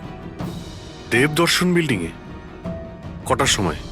ওই 10টা, সাড়ে 10টা। হ্যাঁ, 10:30টার সময়। 10:30টার সময় দেবদর্শন বিল্ডিং এই ও মারা গিয়েছিল। আপনারা ওখানে গিয়েছিলেন টাকা দিতে? দেখুন, আমরা কিছুই করিনি, আমরা কিছু জানি না। আমরা শুধু পয়সা দিয়েছিলাম আর চলে এসেছিলাম। নাকি মেরে টাকা নিয়ে চলে এসেছেন? স্যার এরকম কিছু না, আমরা কিছুই করিনি। কালকে রাত্রে যখন আপনি ওর সাথে দেখা করেছিলেন, আর কেউ ছিল ওখানে? মহেন্দ্রবাবু এখন এলেন না। সেটাই তো, এতক্ষণে তো চলে আসার কথা। সেটাই তো। কে হাঁচি দিল? কেউ আছে নাকি ওখানে? চলো তো দেখি। আরে দাদা, টাকা না দিয়ে কোথায় যাচ্ছেন? আরে আরে আপনারই তো অপেক্ষা করছিলাম। এনেছেন এই টাকা? নিন। হ্যাঁ, এই তো। পুরো 1 কোটি আছে তো? পুরো 1 কোটি, কোনো টেনশন নেই তো? কোনো টেনশন নেই, আমি সব সামলে নেব। ঠিক হ্যাঁ, আছে, চলো। এবার আপনারা বেরোন। তো ওখানে আরো অন্য কেউ ছিল? স্যার জানি না, আমরা তো ওখান থেকে বেরিয়ে গিয়েছিলাম। 1 মিনিট, আপনি বিড়ালের আওয়াজ শুনেছিলেন না? ওটাই আমার সুন্দরী, আমার সুন্দরী। যাই হোক, আপনাদের জন্য আরো একটা খারাপ খবর আছে। ও কোনো সিএমসি অফিসার ছিল না, ও ছিল একজন ওয়েটার, অশোক, যে আপনাদের মহেন্দ্র সেজে বোকা বানিয়েছিল। কি? কিন্তু ওই আইডি পেপারস সব নকল ছিল। তাহলে আমাদের টাকা? পাওয়া যায়নি, হয়তো খুনি নিয়ে গেছে। অশোক আপনাদের সঙ্গে চালাকি করেছিল, আর আপনাদের মধ্যে কেউ একজন ওর থেকে অনেক বেশি চালাক ছিল। ওই খুনি আপনাদের মধ্যে কেউ একজন, যে হয়তো এখন এখানেই রয়েছে।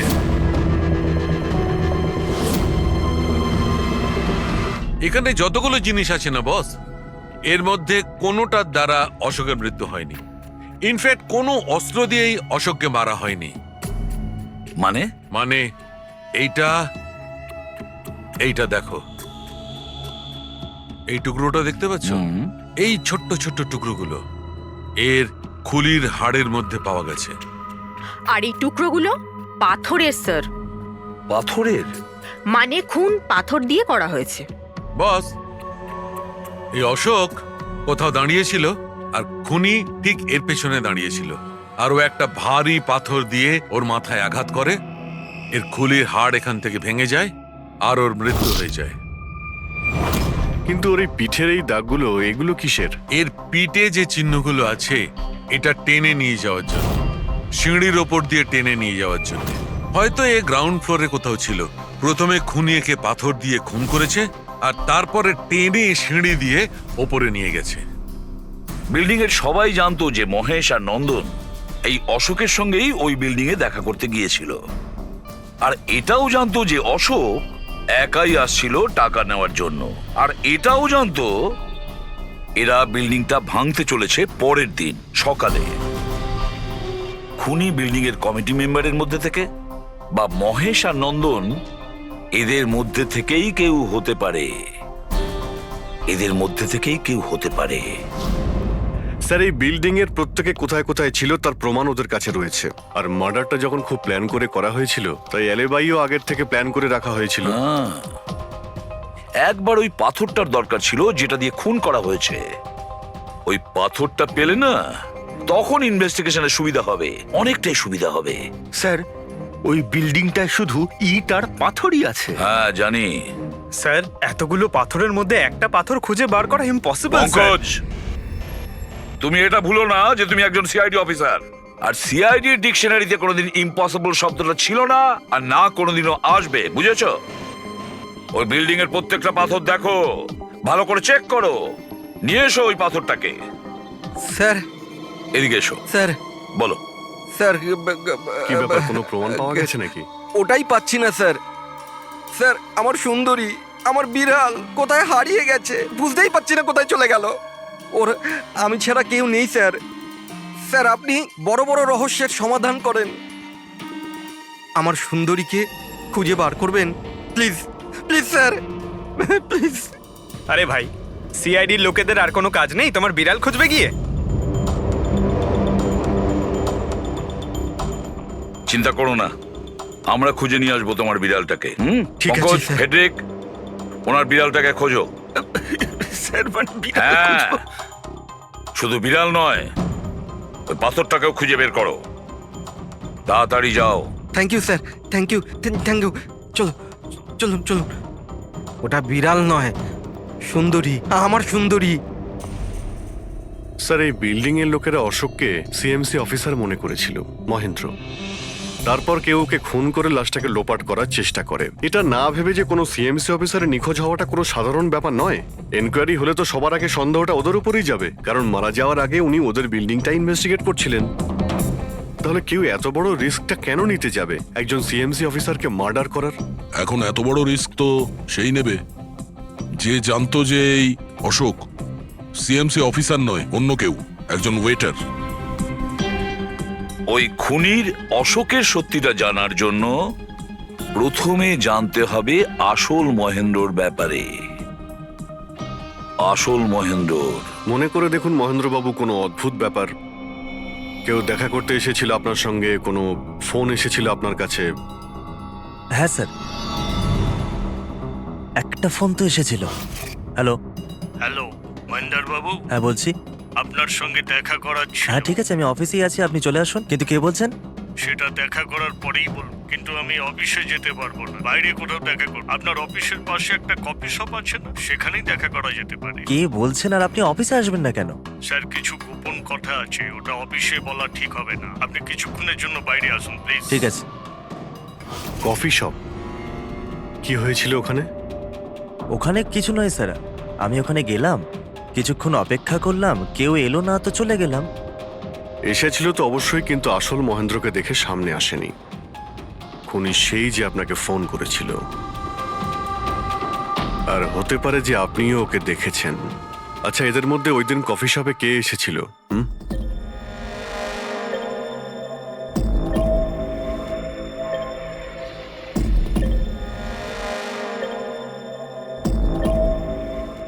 না স্যার, এই যতগুলো ছবি দেখালেন এর মধ্যে কেউ নেই স্যার। মহেন্দ্রবাবু, খুনি এদের মধ্যেই কেউ, এদের মধ্যেই। একটু ভালো করে ভেবে বলুন। আচ্ছা ঠিক আছে, রাখছি। আরে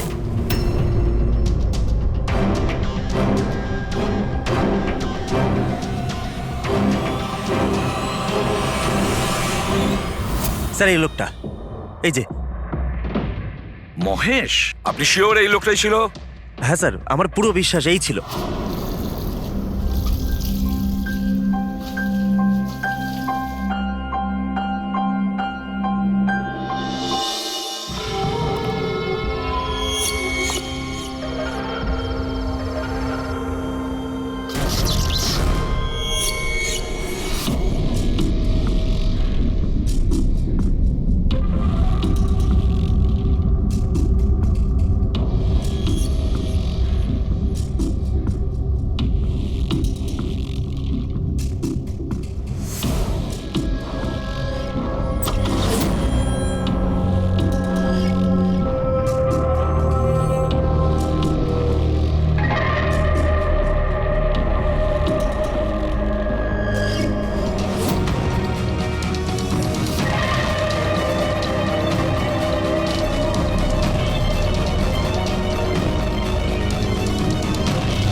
না না না না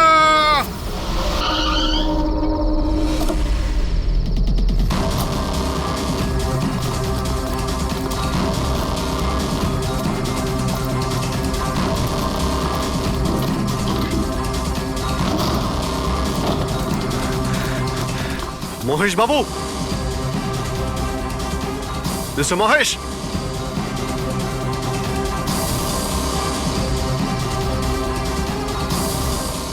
মিস্টার মহেশ, বোর্ডটা দেখো তো।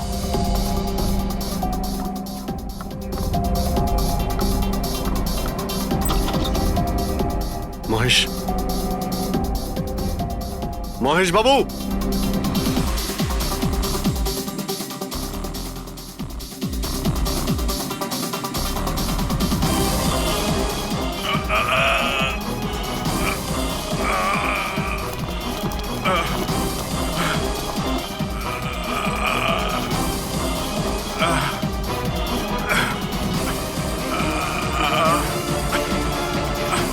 মহেশ বাবু, মহেশ, মহেশ বাবু, মহেশ, কি হয়েছে? পুরবি, অ্যাম্বুলেন্স, তাড়াতাড়ি। স্যার, মহেশ, কে করেছে? হ্যাঁ হ্যাঁ, কে মেরেছে আপনাকে? মহেশ, ও নো। স্যার, স্যার অ্যাম্বুলেন্স আসছে। কোনো লাভ নেই পুরবি, he is dead. Sir, sir এতদিন আমরা ভাবতাম যে মহেশ বাবুই খুন করছে, কিন্তু এবার উনিই মারা গেলেন। এই খুনি আসলে কে?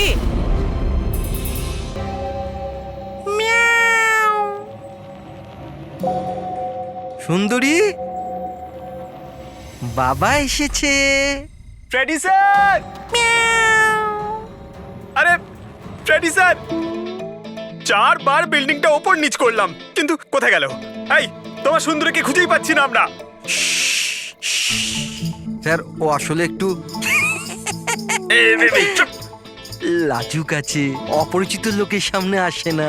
আরে যদি তোমার সুন্দরী অচেনা মানুষদের সামনে বেরোই না, তাহলে আমাদের ডাকলে কেন? আরে আপনারা তো সিআইডি। কি হলো? আরে আপনারা যদি হেরে যান তো আমরা কোথায় যাব?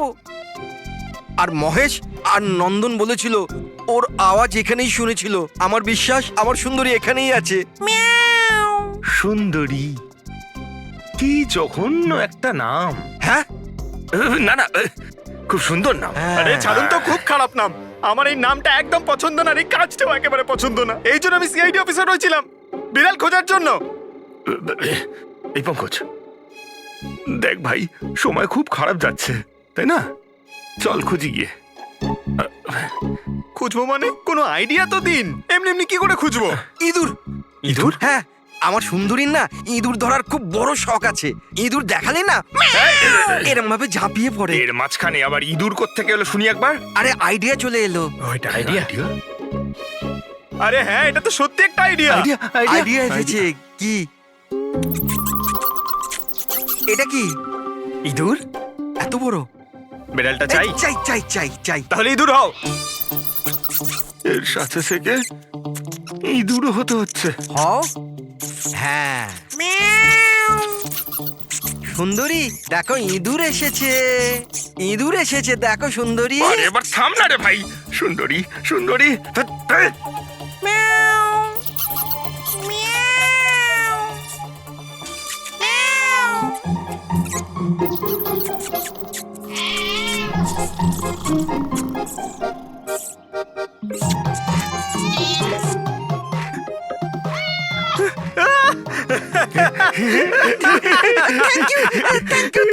সিআইডি জয় হোক। আমার বাচ্চা বাবা এসেছে। বাচ্চা আমার। থ্যাংক ইউ সিআইডি, আমি সুন্দরীকে পেয়ে গেছি। আরে হ্যাঁ বাবা, যাও। আর এতই যখন ভালোবাসো, বিড়ালটাকে সাবধানে রেখো। হ্যাঁ ঠিক আছে ঠিক ও তো আছে। বিড়াল পেয়ে গেল, কিন্তু আমাদের পাথরের কি হবে? ওদিকে আবার এসিপি স্যার বলেছেন পাথর না পেলে যেন ফেরা না হয়। পঙ্কজ, পাথর আমি পেয়ে গেছি। পেয়ে গেছেন? যাওয়ার সময় বিড়ালটাই পাথরটা দিয়ে গেছে। কোথায়? ওই দেখ, যেই পাথরটায় ওই বিড়ালটা বসেছিল তার গায়ে রক্ত লেগে।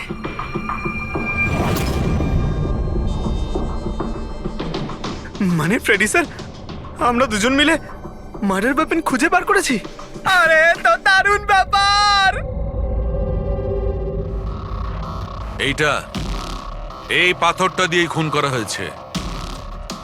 কিন্তু একটা প্রবলেম আছে স্যার, আমরা এর থেকে ফিঙ্গারপ্রিন্টস পাইনি। কি সারিকা দেবী, আপনিও যদি এরকম বলেন তাহলে আচ্ছা, এরকম যদি হয় তাহলে তো আমরা খুনি অবধি কোনোদিন পৌঁছতেই পারবো না স্যার। মানে স্যার, আমাদের এত পরিশ্রম বেকার গেল? সারা রাত এই প্রমাণটা খুঁজে বার করলাম, আর সেটা না পঙ্কজ, পরিশ্রম কখনো বেকার যায় না, কিছু না কিছু লাভ হয়ই। এই পাথর থেকে আঙুলের ছাপ পাওয়া যায়নি বটে, কিন্তু তবুও কিছু একটা পাওয়া গেছে। কি পাওয়া গেছে? এর থেকে পাওয়া গেছে অস্ত্র আর নাক থেকে বেরোনো মিউকাস, নাকের জল। হ্যাঁ, তাতে? কিন্তু বস, প্রবলেম হচ্ছে এইটা যে এই দুটো থেকেই ডিএনএ পাওয়া সম্ভব নয়। কিন্তু তাহলে ডক্টর সালুখে এ থেকে প্রমাণ কি হবে? নাকের জল, চোখের জল। হাঁচি, ফ্রেডি হাঁচি। এতক্ষণে তো চলে আসার কথা। কে হাঁচি দিল? কেউ আছে নাকি ওখানে? নন্দন আর মহেশ বলেছিল কেউ ছিল ওখানে ওই রাতে, যে হাঁচছিল। তার মানে খুনির সর্দি হয়েছিল? কিন্তু স্যার, যখন আমাদের সাথে দেখা হয়েছিল তখন কারোরই সর্দি কাশি ছিল না। স্যার, যেদিন খুন হয়েছিল সেদিন ওখানে অশোক আর খুনিই ছিল, আর একটা বিড়াল ছিল। বিড়ালটা যদি কথা বলতে পারতো আমাদের কেসটাই সলভ হয়ে যেত। কথা বলবে, এবার বিড়াল কথা বলবে। বিড়াল? বেড়াল কথা বলতে পারে? কি কথা বলা কুকুরের ব্যাপারে তো শুনেছিলাম, কিন্তু কথা বলা বিড়াল? এ কি মজা করছেন আপনি? একটা বিড়াল খুনির ব্যাপারে কি বলতে পারে?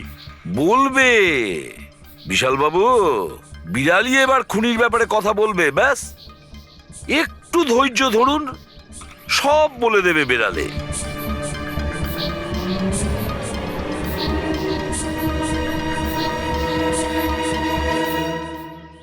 এই হলো সেই বিড়ালটা যে খুনিকে চেনে। আপনাদের একটা কাজ করতে হবে, বিড়ালের চোখে চোখ রেখে দেখতে হবে, আর খুনিকে সেটাই বিড়ালই বলে দেবে। এরকম কি করে হতে পারে? কি সব বলছেন? এক মিনিট, যা বলা হয়েছে আপনারা তাই করুন, বুঝেছেন? আপনি যান, কিন্তু যা বলছি তাই করুন, যান যান।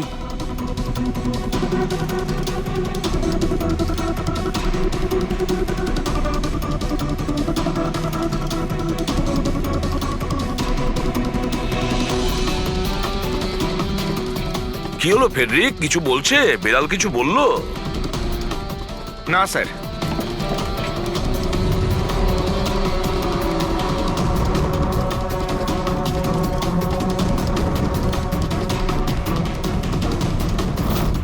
আপনি আসুন।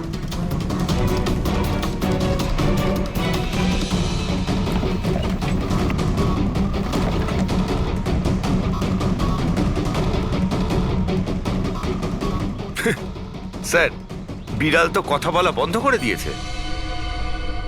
চলে যান।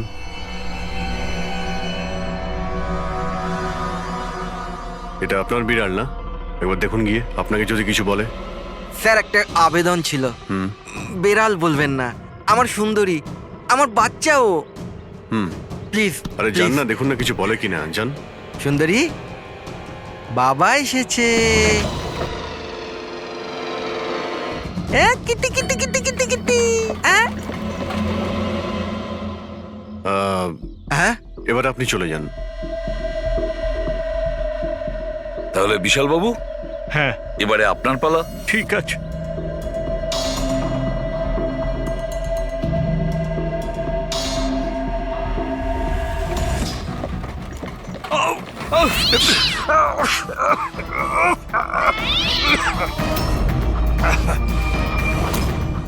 কি ব্যাপার বিশাল বাবু, বলে দিল তো বিড়াল যে খুনি কে?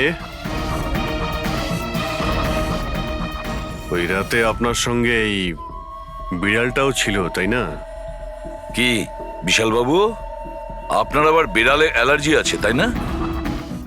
আর এই জন্য আপনার চোখ থেকে নাক থেকে জল পড়ে যখন বিড়াল আশেপাশে থাকে, আর ওই রাতেও ওই বিড়ালটা ওখানে ছিল, এর সুন্দরী, আর সেই জন্য আপনার চোখ আর নাক দিয়ে জল বেরিয়ে আসে, আর তখনই জল আপনার হাত দিয়ে ওই পাথরের মধ্যে লাগে, যে পাথর দিয়ে আপনি অশোককে মেরেছেন। হাঁচিটাও আপনারই ছিল, আপনার। তো বিশালবাবু বিড়াল তো বলে দিয়েছে, আপনি বলবেন নাকি আমাদের আবার কষ্ট করতে হবে? আমি ঘুষ দিতে চাইছিলাম না, কিন্তু সবাই মিলে আমার উপর জোর করছিল। শেষে ওদের কথা আমাকে মানতে হয়। এরপর আমি মহেশবাবুকে বললাম যে আর একবার অনুরোধ করি মহিন্দারকে যদি কিছু টাকা কম করে। আমরা মহেন্দারকে ফোন করলাম, কিন্তু ও ফোন ধরল না। এরপর আমি সিএমসি অফিসে মহেন্দারকে ফোন করলাম এবং অনুরোধ করলাম ও আমাদের সঙ্গে কফি শপে দেখা করুক। আমি আর মহেশ ভাই ওর জন্য অপেক্ষা করলাম, কিন্তু মহেন্দার এলো না। এই মহেন্দ্রবাবু এখন এলেন না? অনেক দেরি করে দিল। এক মিনিট বিশালবাবু। হ্যালো, হ্যাঁ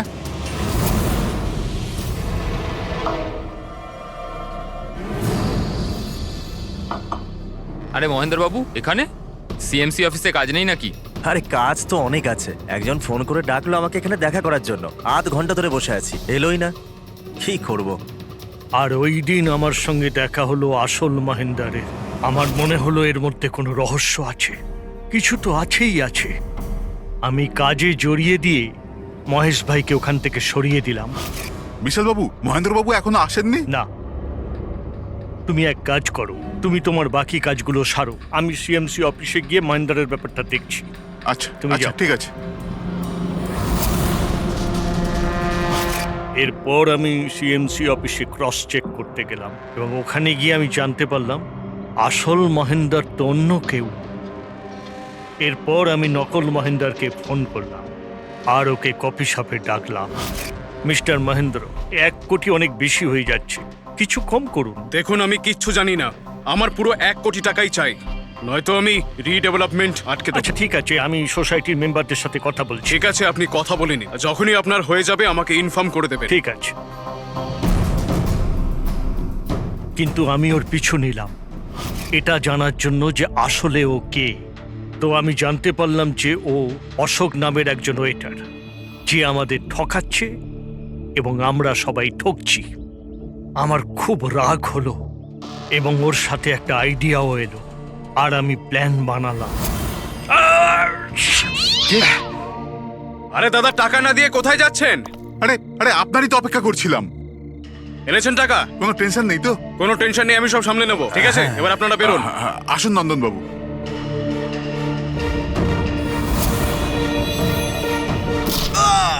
তো ভেবেছিলেন সাপও মরবে আর লাঠিও ভাঙবে না। অশোককে মারলেন আর নিজের সব টাকা আত্মসাৎ করলেন। মহেশকেও মেরে দিলেন যাতে ও আমাদের কফি শপের কথাটা না বলতে পারে।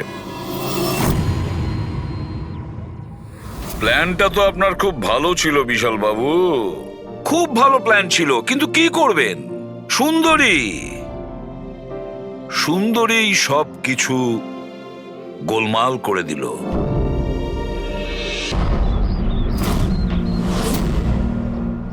রেডি? চেক করে নিয়েছো?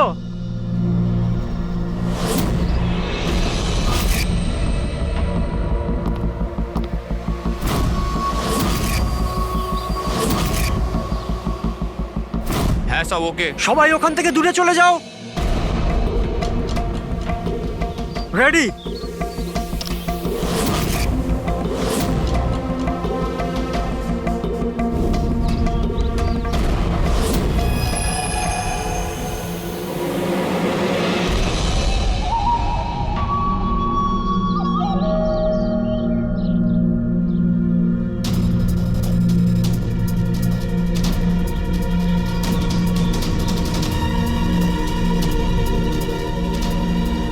ওই দাঁড়া, ভেতরে কোথায় যাচ্ছিস?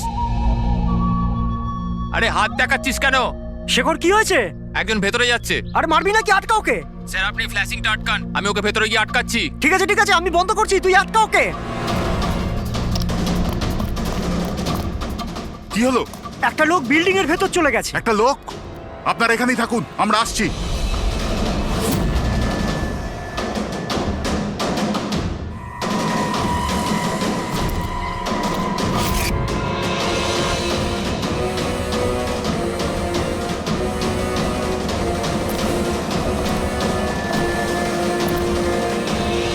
এই দাঁড়া।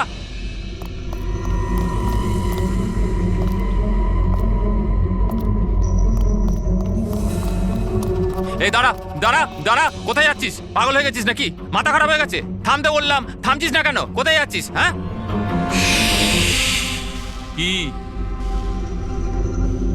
আমি একজনকে খুঁজছি। কি?